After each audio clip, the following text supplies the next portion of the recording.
Pierre Premier Gestion, société de gestion agréée par l'AMF depuis 2015, qui gère un encours aujourd'hui d'environ 750 millions d'euros sur 6 fonds, dont le dernier qui a été agréé en décembre dernier.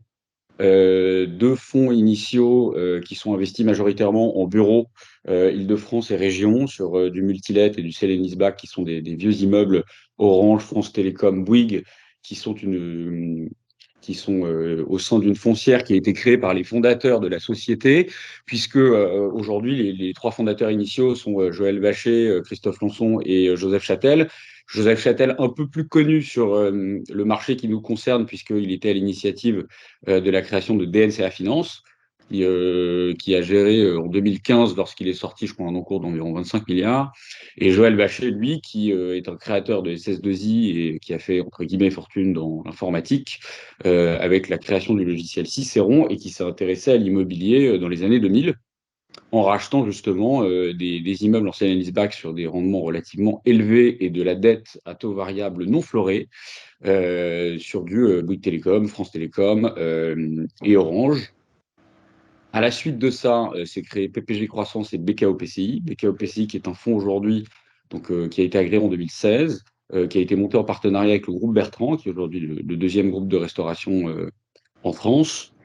C'est un fonds qui a extrêmement bien performé, qui a un encours de plus de 370 millions d'euros aujourd'hui, qui est le premier bailleur de Burger King en France, puisqu'on compte environ 130 actifs, dont 120 détenus via l'enseigne de Burger King.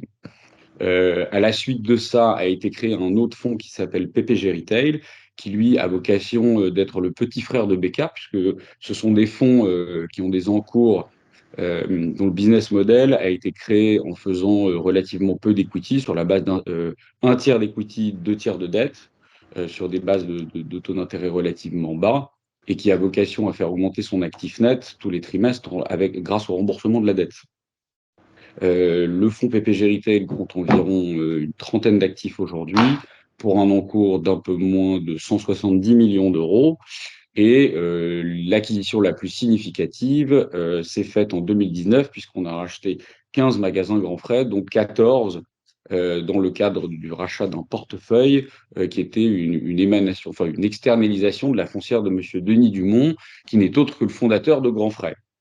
À la suite de ça, ont été créés d'autres petits véhicules comme PPG sur élévation, le FCPLR Valeur Immo, qui est le dernier né de la société, et un FPCI qui investit dans l'hôtellerie mur et fond sur un segment économique super économique. Donc, c'est du 1-2 étoiles, Campanile première classe, mais dont je n'ai pas la charge. Moi, j'ai rejoint Pierre Premier Gestion à la rentrée 2019, notamment pour reprendre la gestion et le développement de BKO PCI et de PPG Retail. Mon expérience à moi, personnellement, elle s'est faite dans l'immobilier de commerce depuis 12 ans maintenant, où j'ai géré notamment des EPCI, mais pour le compte d'institutionnels, donc banques, assureurs, mutuelles et family office de type grande famille française, sur le segment de l'immobilier de commerce également, avec beaucoup de centre-ville aussi, pas que de la périphérie, même si voilà, aujourd'hui, de toutes les manières, on est sur un sous-jacent qu'on maîtrise bien.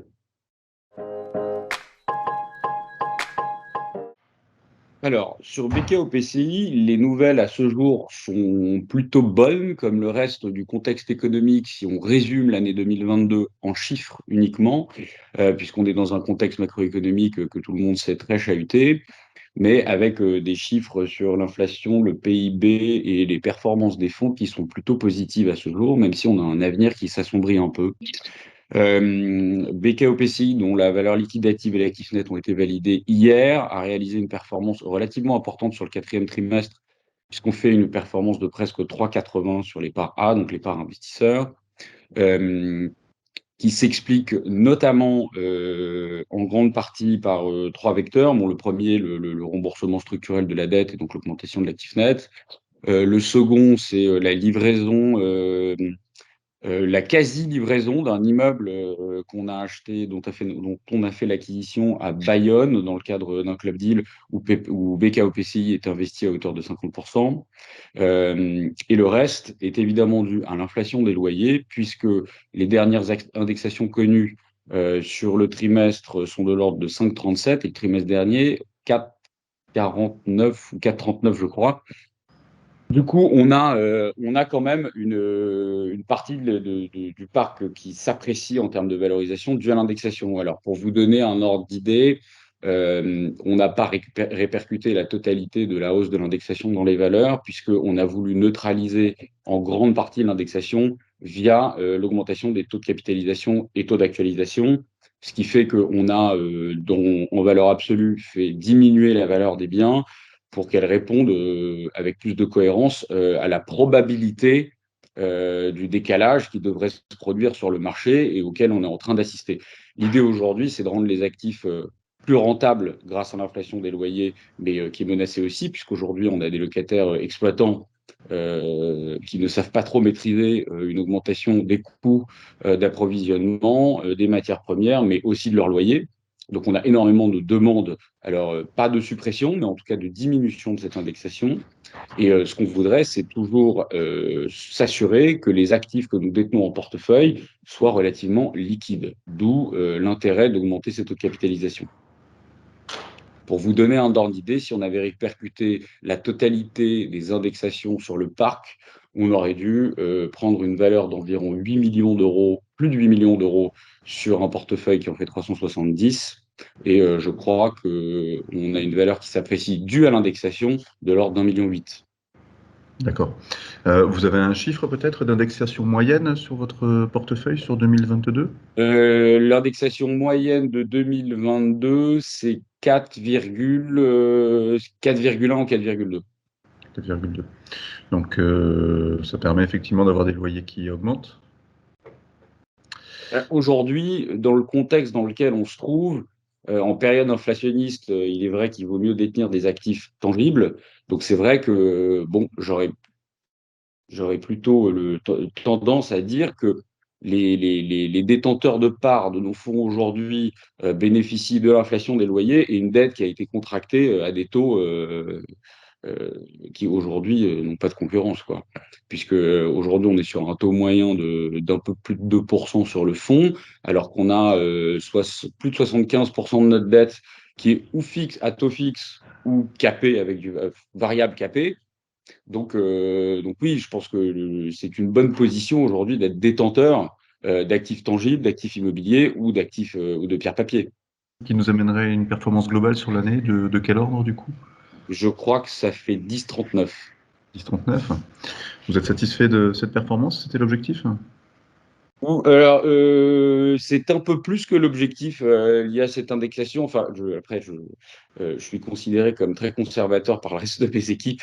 Donc, j'avais pas forcément pour objectif de faire une performance à 10, sachant que je trouve que le contexte est très chahuté et qu'on a très peu de certitudes liées aux locatifs et aux exploitations de demain.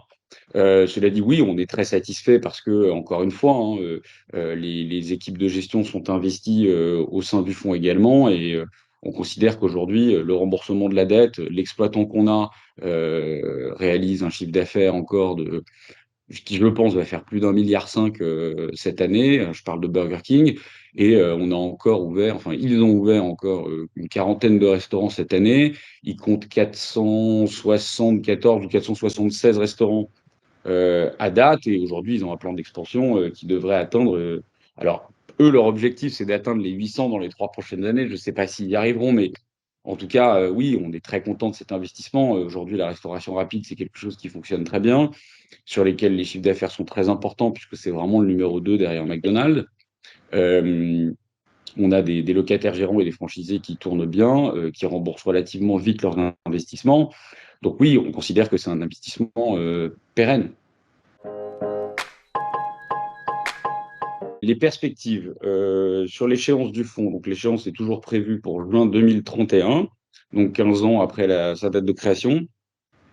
Les perspectives en termes de TRI aujourd'hui projetées sont aux alentours de 7%, sachant que dans les projections qu'on réalise, on a toujours été sur une base d'indexation des loyers, donc d'inflation de nos revenus beaucoup plus basse que ce à quoi on assiste aujourd'hui. Puisqu'on a longtemps fait des projections sur des bases d'indexation de 0,75, chiffre qu'on a doublé. Mais bon, comme je vous le disais juste avant, on a des indexations sur un an glissant ces derniers trimestres qui battent les 4 et les 5%. Donc, effectivement, on risque peut-être de faire une performance qui sera meilleure. Alors, peut-être à terme, avec le risque de dévaloriser des valeurs, mais sur des actifs qui seront plus rentables. Pour être totalement transparent, je ne vous cache pas que 2023 constitue une année avec pas mal d'incertitudes, tant sur le plan de l'exploitation que sur le plan de l'investissement. Pourquoi? Parce que nous sommes sur un modèle de fonds qui rembourse sa dette et qui fait augmenter sa valeur nette comptable et son actif net au gré des trimestres grâce au remboursement de la dette via d'extrêmement bonnes conditions locatives, puisqu'on a un super locataire qui est en plein plan d'expansion et qui est surtout très rentable. Il est vrai, comme je vous le disais juste avant, qu'il est bon de détenir des actifs tangibles en période d'inflation. Je pense que les détenteurs d'actions BKO-PCI seront ravis de les garder. Ceux qui vont rentrer rentreront avec des expectatives de performance qui resteront les mêmes. En revanche, je ne peux pas vous cacher que pour que les investissements soient aussi rentables à terme, il faudrait qu'on modifie le prix d'acquisition puisqu'on n'achète plus la dette au même prix. Pour vous donner un ordre d'idée, la dette qui était contractée historiquement sur le fonds tournait autour de 2%, c'est-à-dire qu'on payait surtout la marge de la banque. Et aujourd'hui, la majorité des propositions qu'on a des banques, puisqu'on fait quand même des financements de manière assez fréquente, on est plutôt entre 4 et 5%. Le groupe Bertrand rembourse sa dette également, puisque c'est un groupe qui est très endetté, puisqu'ils ont émis une grosse obligation il y a 2 ans. Ils ont un plan d'expansion très très important. Aujourd'hui, c'est un acteur qui ne peut plus vraiment faire défaut, too big to fail. Hein, il a sa place, il est vraiment deuxième de la restauration rapide en France derrière McDonald's. Le groupe Bertrand, en tant que tel, au-delà de Burger King, a fait un certain nombre d'achats. Le groupe Flo, Hippopotamus, Au Bureau, Léon de Bruxelles. Ils ont créé un concept qui s'appelle Volphonie, qui, je pense, va fonctionner très fort sur les années à venir, qui est un concept de restauration à thème italienne qui se base un petit peu, si vous connaissez, sur le concept Mama Group qui est très implanté à Paris. Oui, effectivement, c'est un très beau groupe, un très gros groupe aujourd'hui, qui a un plan d'expansion et d'exploitation très intéressant. Je considère que, enfin, on les a longtemps appelés pour les Burger King un actif Covid-proof. C'est vrai ils nous ont montré pendant la période de Covid qu'ils étaient allés beaucoup plus loin que ce qu'on attendait d'eux. Ils ont démultiplié les canaux de distribution, ils ont fait augmenter leur chiffre d'affaires de 65% sur du drive et du delivery. Aujourd'hui, ils arrivent à faire du delivery sur des tout petits patelins en France. Et le drive est un modèle qui fonctionne extrêmement bien. C'est d'ailleurs pour ça que la majorité de leur expansion est basée sur ce modèle-là. Donc, comme je vous le disais, le but aujourd'hui, c'est d'atteindre les 800 restaurants dans les 3-4 années à venir.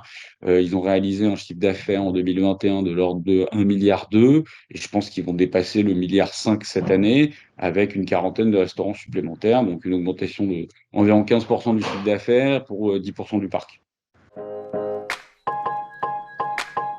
L'intérêt de cet investissement, euh, si on ne regarde pas que les performances, les chiffres, le TRI, la détention, même si c'est évidemment le driver d'un investissement, aujourd'hui, comme je vous le dis, c'est un actif core sur lequel on a un locataire. Bon, en tant que gestionnaire, comment vous expliquer? On a le quart, on détient le quart du parc.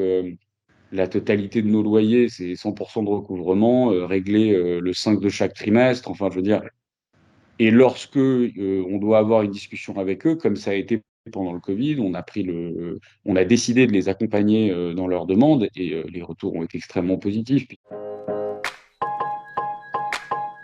La société de gestion se satisfait des performances qui ont été faites et de l'année 2022 parce que on a bien investi dans des bonnes conditions sur des actifs dans lesquels on croit toujours.